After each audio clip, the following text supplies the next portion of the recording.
Hey there, it's day 75. It's also July 19th, 2019. And we are at the Craters of the Moon National Monument and Preserve in Idaho. You ever wake up in the morning and ask yourself, what am I doing? And more importantly, why? Yeah, me too. Hi. My name's Craig, and this is my story. A story about life. Life out there. For visuals while listening, search Life Out There on your favorite social media platform or use the links in the podcast description.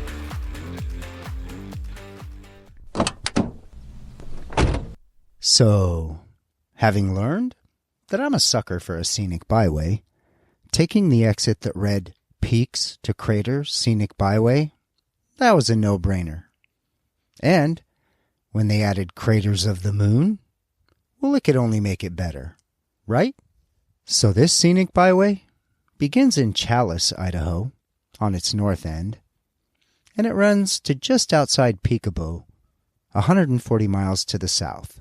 The drive is an incredible place to see many of the landscapes left to Idaho through its geological evolution. If you drive the whole thing, you'll see things like Mount Bora, located in the middle of the Lost River Range.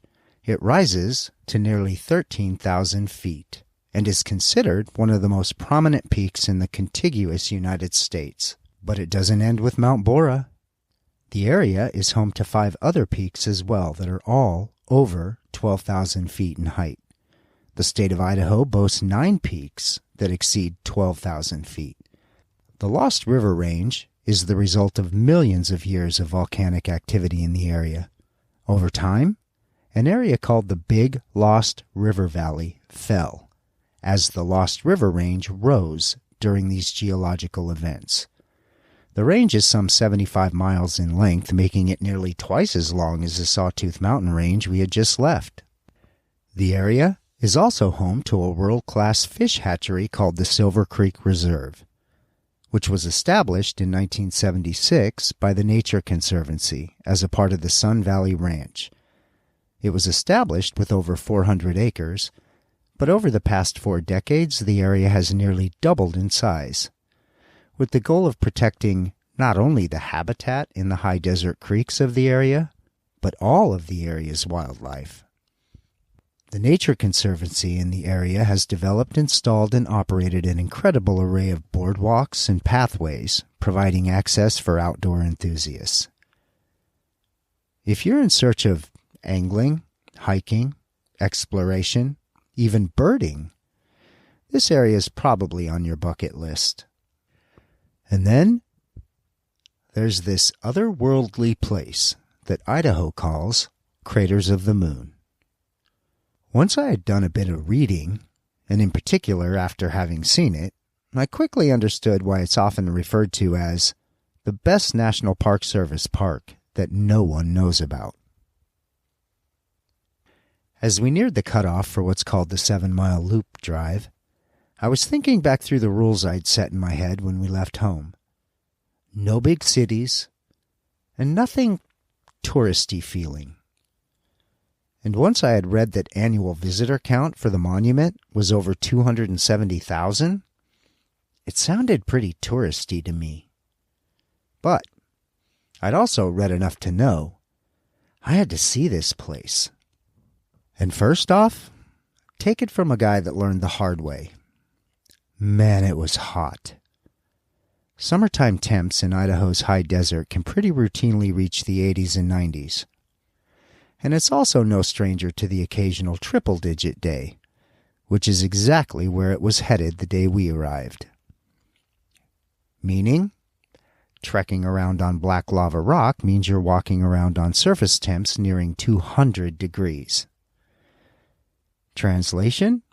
For the boys and I, our visit would be a lot less about exploration, hiking, and up-close looks at everything this place has to offer, and more about driving the 7-mile loop with the AC on high.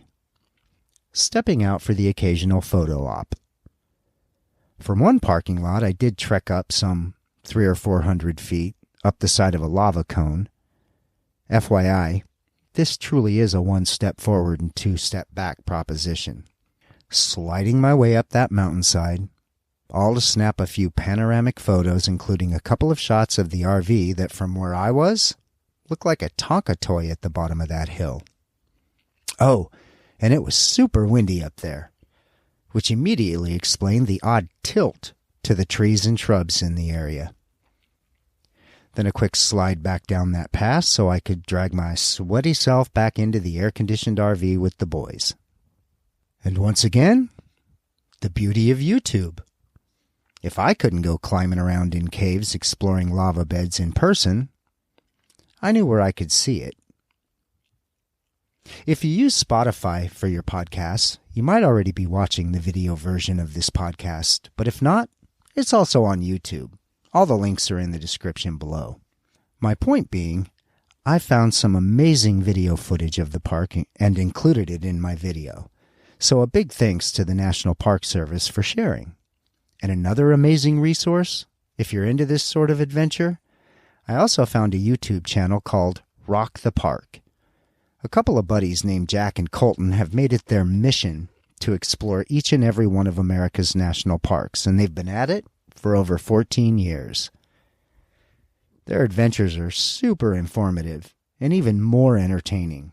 Definitely go check them out. So that said, before I dig into what I learned about Craters of the Moon, let's have a quick look and listen to what Jack and Colton had to say about their adventure at Craters of the Moon. This is just lava, oozing on up. We're diving deep. There could be something, but it looks a little rough. In a place that looks more like the surface of the moon. It's kind of crazy to look out and just see black. Where the terrain will challenge us, body Makes you feel like you're really taking 2 steps backwards. Oh, the pain! and mind. I don't like tight spaces. And it all starts right now. I'm Jack Stewart. And I'm Colton Smith. We've been buddies for years, and we love exploring the national parks.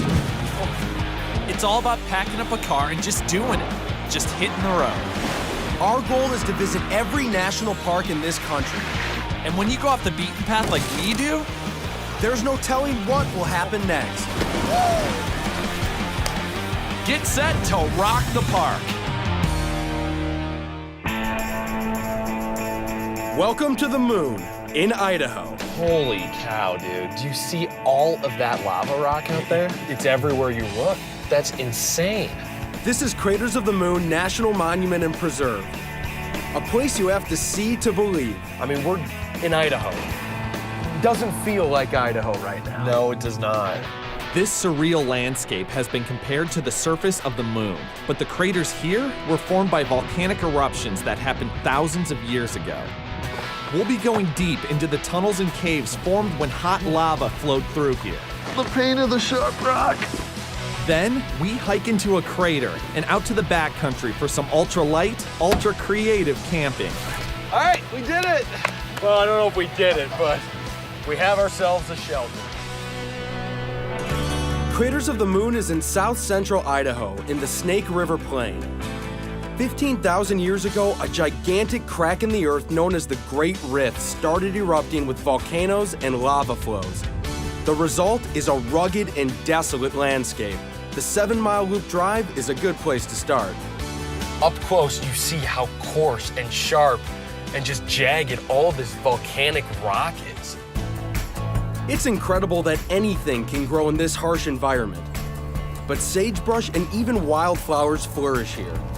Wildlife can be spotted too, like deer and the fast-moving pronghorn, who use this land twice a year when they migrate between their summer and winter ranges.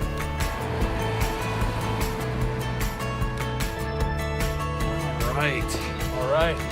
We are headed to the Inferno Cone. It's basically a big cinder cone. A cinder cone is a cone-shaped hill that's basically the accumulation of volcanic debris that came from a vent. So here we've got this big rift that produced this huge volcanic eruption, and this is what you're left with, a big mountain almost that is made up of all of those rocks. Oh, you can just see for miles up here. It's a short walk up, only a quarter of a mile, but from the top, you get a feel for the size of this place. Craters of the Moon covers an area almost the size of Rhode Island. It's kind of crazy to look out over the horizon and just see black. It gives us a great view of all that we have to explore while we're here. When lava flows, it often leaves behind caves and tunnels. We're heading to Caves Trail. Feel like you're on the moon yet? Oh yeah. Lava tubes are formed when flowing lava crusts over and forms an insulating tube, making it possible for molten lava to keep flowing through. Eventually, when the lava drains, a cave is created. On this trail, the biggest one is Indian Tunnel. Look at that. Ooh. You can enter without a guide, but head protection is always a good idea. You ready? Let's just do a little test. Oh. Feel that? Yeah, I felt it. I'm gonna give you a test. Let's go. At 30 feet high and 50 feet wide, you can walk right through it. There's no need for flashlights because the roof of the tunnel is partially collapsed. Oh wow, this is pretty cool. You see this? Oh yeah. That's actually moss and lichen that normally does not grow in caves, but because you've got these huge, basically, sunroofs just shining light in, it allows actual moss and lichen to grow.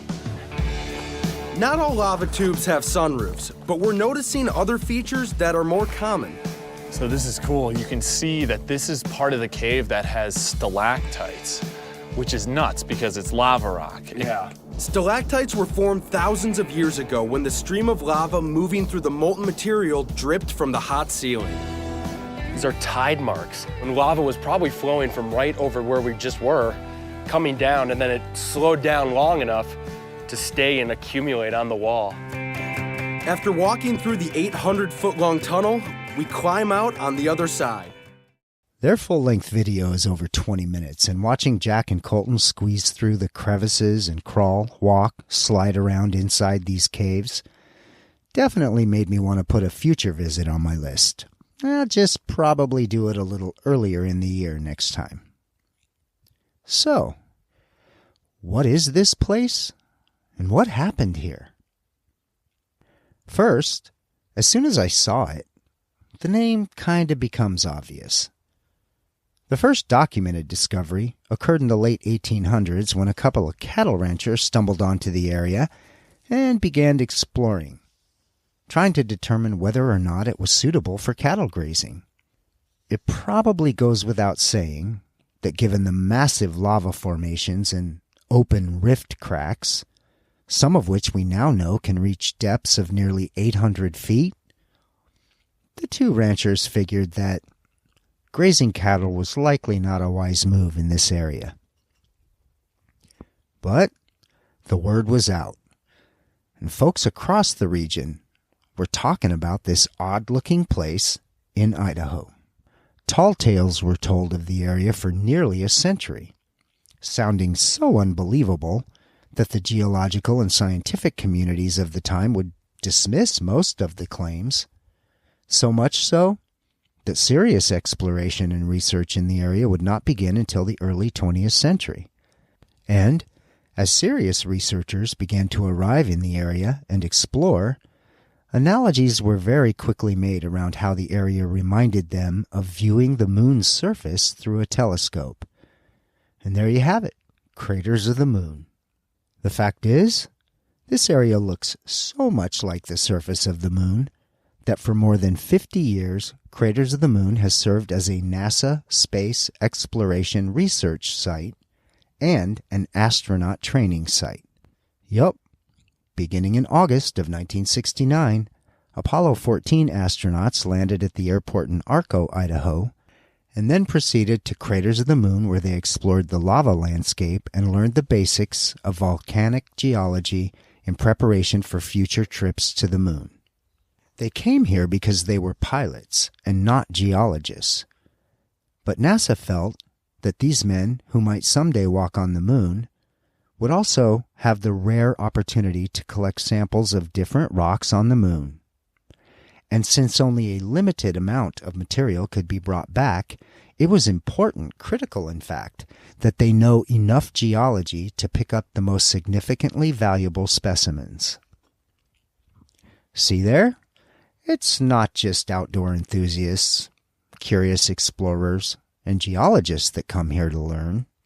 Even astronauts come here to explore. In my reading, one of the facts around its formation struck me, and that was just how recent all of this happened. Relatively speaking, of course. Geological activity in the area we know dates back millions of years. However, what we look at today in the preserve has formed in just the last 15,000 years, with the most recent activity being just 2,000 years ago. I was putting that into perspective in my brain. 2,000 years after the first known road on the planet had been built by man in Egypt, and the Great Pyramids were taking shape, even perhaps completed, this place in what would become south central Idaho had not yet become what I was looking at right now. The area in general was formed during 8 major eruptive periods.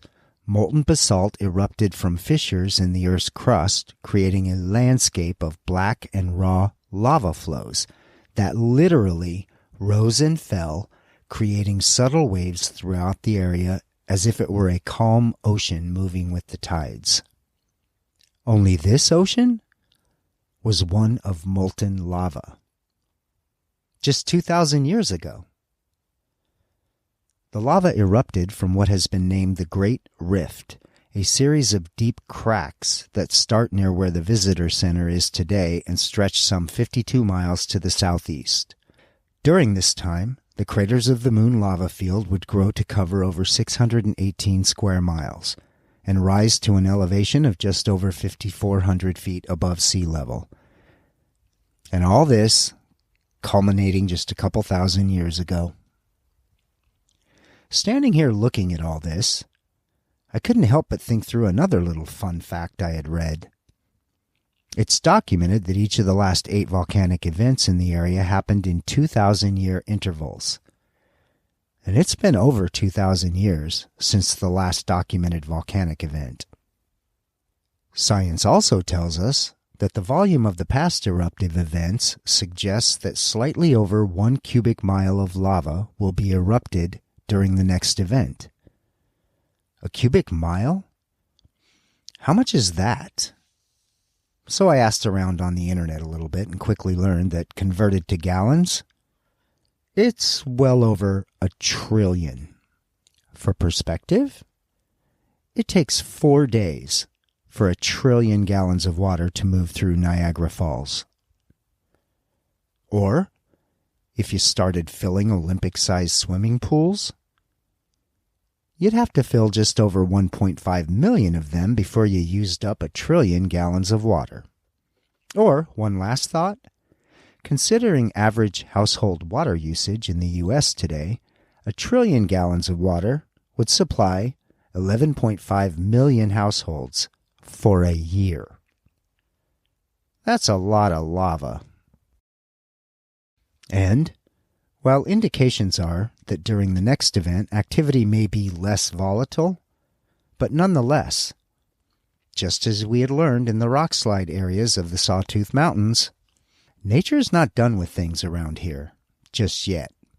And as I read on about what will happen, I kept coming back around to when. And that's when I stopped reading, I suppose. I've read enough to know that humans in general, are nothing but a speck. Not even a speck, like 1,000th of a speck maybe, in the grand scheme of time, nature, and geological events. And another random thought, sliding down that lava cone, back down to the air-conditioned RV to rejoin the boys, my brain kind of hooked a left on me again. And I started thinking through how here I was, in the middle of the results of a major geological event, walking over who knows how many layers of fossilized life, to crawl back into a machine we call an RV, all cool and comfortable thanks to the air conditioner, both of which are powered by fossil fuel. Some more reading would tell me that the use of fossil fuels dates back thousands of years. In the beginning, petroleum-based products found on the surface of the earth would be used for things like weatherproofing, sealing, early roads, even as an adhesive or glue in various types of mosaic and tile applications. It would not be until late in the 1800s when the first practical-use gasoline engine would be invented in Germany, and that around the same time the first commercial oil well was being drilled in Pennsylvania over here in the U.S., igniting the Industrial Revolution. Pretty mind-bending to think through how the Earth's geological forces and shifts would work for millions of years, creating these things we call fossil layers. And it would take man just 143 or so years to figure out how to use that material within the layers, pump unknown billions and billions of barrels out of the earth. Seriously, you can't get to that number, or at least I couldn't. And use it to propel civilization forward in quantum leaps, and in the process, perhaps unknowingly in the beginning phases anyway, impacting the planet's continuing geological evolution in ways that I don't even know we fully understand today. It's pretty clear that we've become pretty good at harnessing and utilizing the Earth's resources. And I think it's also pretty clear that we need to become just as good at protecting them. It would be May 2nd, 1924, when the area would be established as a national monument. It would maintain that status for 76 years until November of 2000, when President Clinton significantly expanded the monument. Just 2 years later, the National Park Service areas of the monument would be given the designation of National Preserve. The combined designation of monument and preserve ensures a careful balance of public access, exploration, recreation, and hunting activity, with the importance of preserving the geological and historical integrity of the over 1,100 square acres belonging to Craters of the Moon. As I was reviewing photos and videos for this episode, I came across a photo of the historical marker for Idaho's Magic Reservoir. We had driven past the Magic Reservoir on our way to Craters of the Moon. The reservoir was created in 1910, but it was unlike other dams and reservoirs being constructed across the country at the time. Here, the concern was not flood control or even power generation. Instead, engineers had determined that a strategically placed lake could capture the deep snow runoff each spring from the surrounding peaks, creating the capture of some 190,000 acre-feet of water, contained in a 5-mile-long by 1.5-mile-wide reservoir. This water could then be used as irrigation throughout the high desert area, essentially converting the area from the desert it was to a bountiful agriculture area that supports tons of wildlife along the way, not to mention huge recreational activity enjoyed by thousands throughout the region. But reading that sign, along with reading about the folks that figured out how to power a vehicle using gas, not to mention those Egyptian folks that figured out how to move 4,000-pound blocks of limestone across a desert, it became clear to me that through all the complexities of the human brain, whether it was 4,000 years ago or yesterday, we humans seem to fall into one of two fundamental categories. In one category, folks that think through things, whether it's how to capture snow runoff and use it for gain, rather than allowing it to simply run through and leave an area in the form of a river, to the folks that figured out that if they could just figure out how the combustible engine worked, it could transform the world. Or maybe even some 6,000 years ago, when the first time a human watched a roundish type rock roll down a hillside and then out across a flat surface and thought, I have an idea. Well, okay, that's probably not exactly how it happened, but we all know that the invention of the wheel stands even today as one of the singular inventions in man's history that got the ball rolling, pun intended, towards civilization as we know it today. And then there's that other category of human, my category. I get to benefit from all these thinkers' efforts. And it left me wondering, what makes one person different from another? I think, in this case, it's curiosity and the ability to see things a little bit differently than others. One thing I do know, for me, is that I have learned so much in just the last few stops that I think I'm becoming more curious with every stop, sometimes reading about the next stop even before I get there. And speaking of next stop, all I know at this point is that we're headed into Wyoming. It's about 150 miles away. I don't know exactly where our next stop will be, but wherever it is, I wonder what we'll learn there. Turns out, this thing called life comes with a lot of rules. Maybe it's time to break a few. Because you can. No, seriously, you can.